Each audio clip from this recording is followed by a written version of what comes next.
Magandang araw sa inyong lahat at welcome sa aking channel.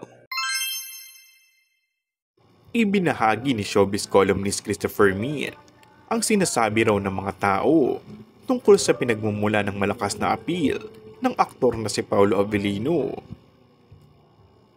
Alam mo ang kanilang nag-iisang sinasabi, ang malakas daw na appeal ni Paolo Avellino ay nanggagaling sa pagiging mailap niya at pagiging parang suplado kahit hindi naman.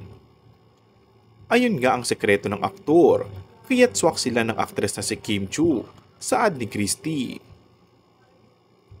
Totoo yun, kapag ang lalaki may kailapan, tapos hindi madaldal, tapos deadma, lumalakas ang appeal, dugtong pa niya.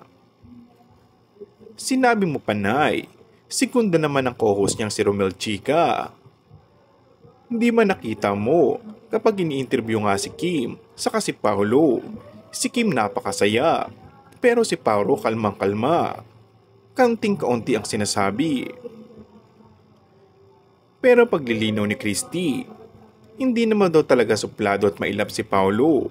Sadyang ganun lang daw ang imahe nito. Sa katunayan, marespetong tao raw ang aktor, lalo na sa mga press people. Matatandaan na naiulat din kamakailan sa Christopher Minute.